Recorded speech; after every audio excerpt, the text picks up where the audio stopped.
Hi, I'm Mark, and today on Outside Views, I want to talk about surprise Brexit again. Because of its obvious negative consequences, Brexit is increasingly being criticized, recently also by Nigel Farage, who was initially one of the biggest supporters of Britain's exit from the EU. I already had reported about him and this what he said in another video. But the fact that even his once most ardent supporter Nigel Farage declared Brexit a failure makes one sit up and take notice, and this realization took almost 7 years. On a total of 150 posters, Nigel Farage, once one of the most well-known British Eurosceptics, looked sadly down at the British. It reads what he recently said to the BBC: Brexit has failed. The campaign was not launched by the controversial journalist, activist, and politician himself, but led by Donkeys, an anti-Brexit group that used the quote for its own purposes. The fact that even Farage declared Brexit a failure makes people sit up and take notice, as I said. And after all, before the referendum in 2016, the former UKIP boss was one of the most vocal advocates of leaving the EU, along, of course, with ex-Prime Minister Boris Johnson. And Farage's protective claim is now: Brexit decision was correct, only the implementation of the Tories was too bad. Of course, in an interview with the BBC in mid-May, Farage did not blame the exit itself, but rather its implementation. The Conservative Tory party would have betrayed the voters so that Brexit was not properly organized. Yeah, Farage. But what about the UK, almost 7 years after the referendum on leaving the EU? And was it just a problem of implementation, as claimed by Farage? Because many crises are happening at the same time, it's a bit difficult for economists to express the exact effects of Brexit in numbers. But they agree on one thing: leaving the European single market has clearly had a negative impact on trade and the economy in Britain. While other countries have bounced back from the pandemic, the UK is showing the slowest growth of any G7. The consequences are therefore fatal for the country, and the damage, even for Farage, can no longer be denied.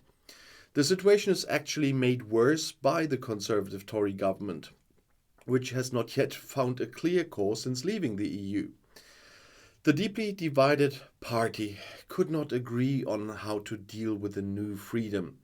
Even in the area of migration, where the government managed to change course, the situation remains, well, let's say, complicated. For example, the introduction of a points-based immigration system that requires migrants to meet certain criteria has eased public concern. At the same time, however, Brexit also came with a promise to all the citizens to reduce the number of people coming to the island. And the Tories did not succeed in doing this. But seriously, for understandable reasons. After all, given the world situation, more and more refugees are seeking protection in Great Britain. In addition, the country is dependent on workers from abroad due to the shortage of skilled workers, especially in the health sector, caused by Brexit, by the way. In addition, Brexit has actually worsened the situation regarding the control of illegal immigration.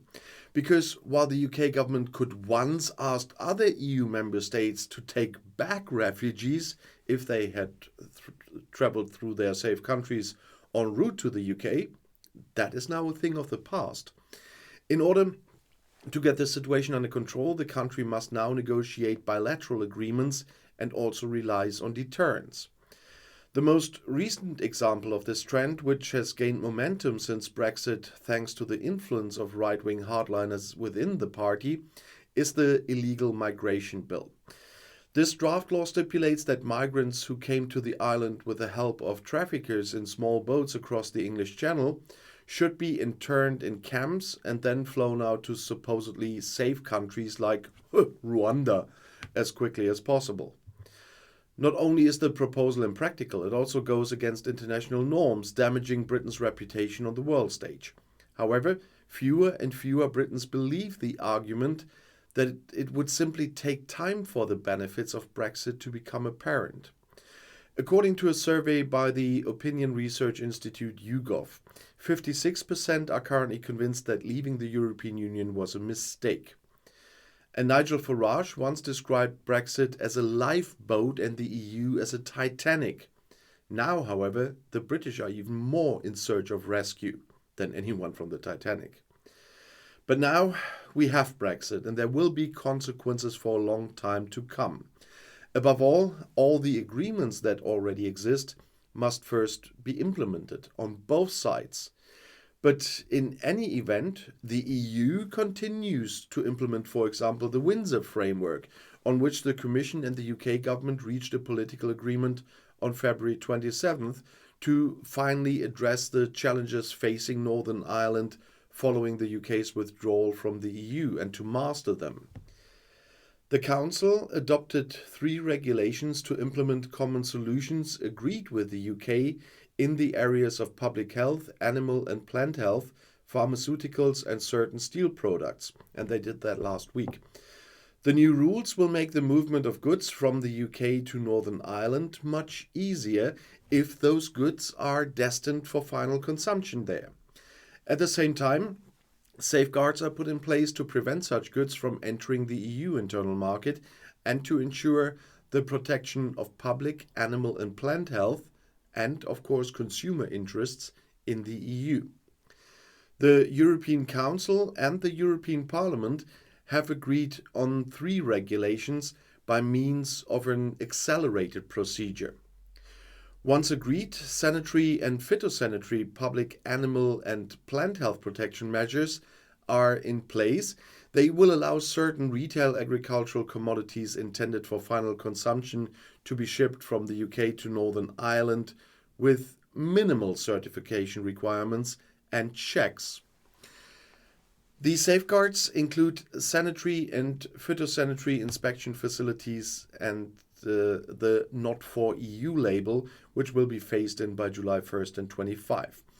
A special phytosanitary label facilitates the movement of certain plants intended for planting, as well as the movement of agricultural machinery. And the ban on seed potatoes is lifted. And traveling with pets from the UK to Northern Ireland will be possible with a simple pet travel document, but also a microchip and a declaration from the owner that the pet will not be traveling to the EU. And further rules will ensure that medicines, including novel medicines, are available in Northern Ireland at the same time as the rest of the UK. Their placing on the market will be in accordance with UK regulations and approval procedures. This complements the solution for supplying Northern Ireland with generic medicines, which the EU adopted already in April 22. These new rules come with new safeguards, including the UK-only labeling to ensure medicines do not enter the EU single market. And the third piece of new legislation will allow certain categories of steel to be shipped from the UK to Northern Ireland, or from Britain to Northern Ireland, under EU tariff quotas. Businesses in Northern Ireland are therefore no longer liable to pay the 25% duty associated with the current EU safeguard measures on steel imports into the EU, making shipments profitable again for them. Adequate guarantees are also provided for these additional shipments.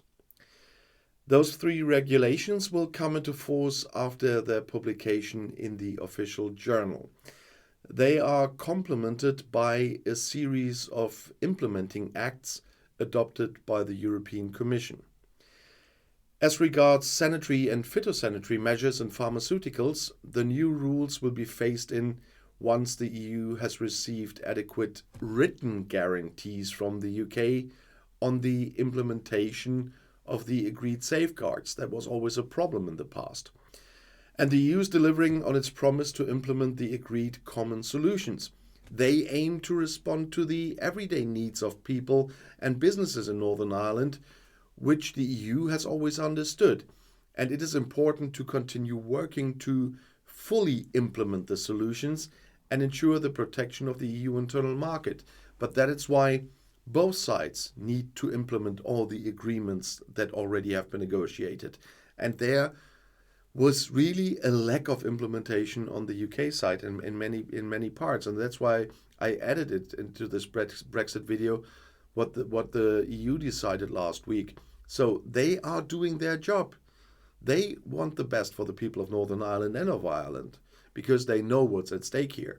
And They made an agreement with the UK, and of course they are implementing it now. And that's just one more step to do that. And that's what I wanted to show you as well. But talking about showing you, yesterday, you find it in my channel community tab, I published a post for a change with all outside Vies channels and all the links to them. There are a lot of different topics covered by outside Vies, but on different channels, and even different topics with different languages. At least I have some channels in German, but the most of them of the channels are in English, but there are some German channels as well. And there's a wide variety of topics. And just have a look either on the community tab, where I posted it yesterday, or under every video you find the description of the video, and all the channels with all topics will be in there. And of course the new history channel will be there in this list. The new UK devolution channel is there in this list. And if you're interested in any of those topics, have a look there. But there's a wide variety, and I'm sure most of you still don't know all the channels outside Vies is publishing. And I'll see you in my next video. I'll be back.